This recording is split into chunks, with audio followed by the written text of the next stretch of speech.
Pantas saja Netanyahu digeruduk seluruh warganya karena berjiwa psikopat dan puji perbuatan brutal tentaranya di Jenin lagi.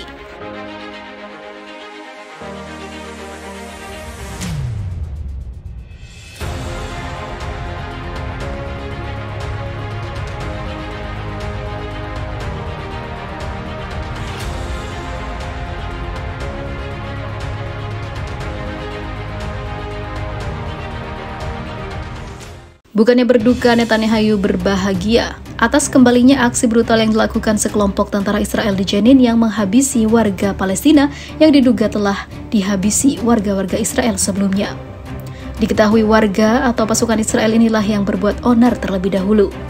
Sementara itu, Perdana Menteri Israel Benjamin Netanyahu pada Selasa kemarin mengatakan tentara membunuh seorang tersangka yang terkait pembunuhan dua bersaudara Israel di kota Hawara di tepi barat pekan lalu.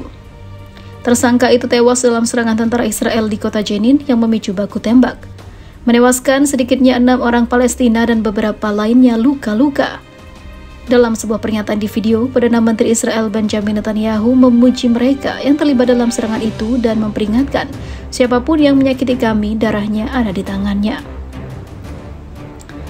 Tentara IDF atau Israel Defense Force atau pasukan pertahanan Israel, Shin Bet dan unit penanggulangan teror nasional menyatakan, kami melenyapkan teroris keji berdarah dingin yang menghabisi dua bersaudara Hillel dan Yagel Yaniv, ungkapnya. Pasukan pemberani kami melakukan penggerebekan di sarang para pembunuh itu. Saya memuji mereka dan berharap agar dia di antara pasukan kami yang terluka cepat sembuh, kata pernyataan itu. Brigade Jenin, kelompok bersenjata terpadu berpusat di kamp pengungsi, mengatakan militannya menembak dan melemparkan alat peledak ke arah tentara Israel yang mengepung sebuah rumah di kamp pengungsi. Video menunjukkan asap hitam mengepul di kejauhan setelah tentara dilaporkan menembakkan rudal anti-tank ke rumah yang dikepung.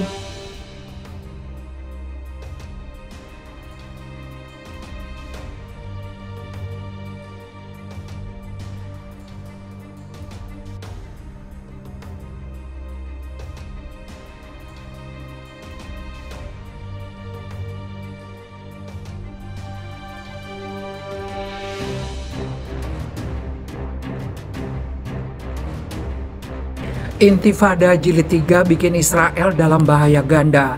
Jurnalis dan analis senior media Israel Gideon Levy mengakui bahwa serbuan ke Jenin mendatangkan hasil yang berlawanan dengan yang diinginkan Israel. Menurutnya, operasi militer itu justru memperkuat Palestina, alih-alih membasminya. Selain itu, ibunya, serbuan ke kamp tersebut tidak mungkin bisa dilakukan tanpa pembantaian massal. Laman Re'al-Yom menyatakan bahwa pemandangan ini secara praktis menunjukkan pengakuan Israel akan kegagalan, kebingungan, dan kepanikannya. Juga mengungkap dalamnya krisis yang dihadapi kabinet ekstremis bentukan Benjamin Netanyahu. Sebab kabinet ini tidak menemukan cara untuk membalas dendam kepada orang-orang Palestina, juga tidak bisa memenuhi tuntutan mayoritas masyarakat Israel yang menghendaki kembalinya rasa aman. Sesuatu yang sebelum ini dijanjikan oleh partai dalam kabinet ini saat kampanye dahulu. Tulis Re'al-Yom. Levy dalam tulisannya menyatakan bahwa tentara Israel sudah berbulan-bulan membunuh warga Palestina, menegaskan tindakan ini pasti harus dibayar mahal. Apa yang kalian orang Israel pikirkan? Apakah pembunuhan 146 orang Palestina di tahun lalu akan dibiarkan begitu saja? Apakah dengan membunuh sekitar 30 orang Palestina sejak bulan Januari akan disikapi dengan tenang begitu saja? Apakah kalian berpikir bahwa warga di kamp pengungsi di Sufat yang siang malam dihina dan direndahkan serta martabat mereka diinjak-injak akan menyambut serdadu dan polisi Israel dengan pelukan hangat? Tulis Levy ditujukan kepada orang-orang Israel. Kita akan terus dihantui oleh Intifada 3.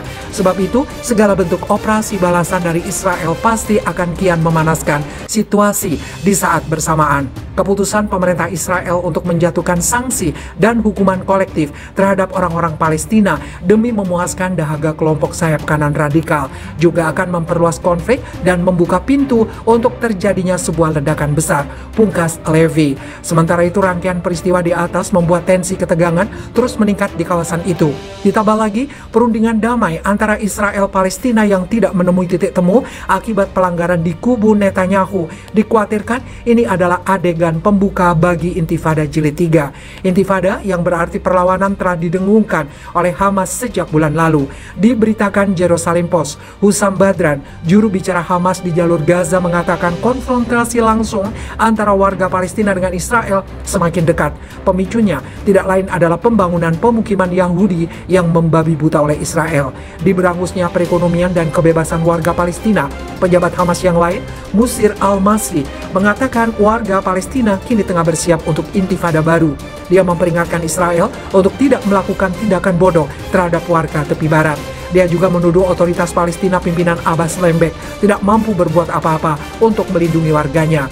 Tindakan Israel saat ini telah meningkatkan temperatur di kalangan masyarakat Palestina. Pemerintah Palestina sedikit demi sedikit membangun alasan meletusnya intifada yang baru, kata anggota Dewan Legislatif Palestina Qais Abu Laila.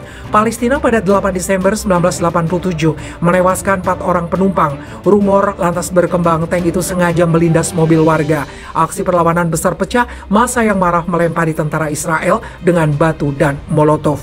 Warga Palestina selama 4 tahun intifada diperkirakan 1.500 warga Palestina gugur, termasuk banyak anak-anak, sedangkan di kubu Israel 300 warga sipil tewas. Sebanyak 822 warga Palestina dibunuh oleh kawan sendiri setelah dituduh mata-mata Zionis. Intifada berakhir pada kesepakatan gencatan senjata dalam Konferensi Madrid tahun 1991 dan Perjanjian Oslo tahun 1993. Intifada kedua terjadi pada 2000 hingga 2005 lalu. Peristiwa dipicu pernyataan Ariel Sharon yang saat ini menjabat partai oposisi Likud pada 28 September 2000.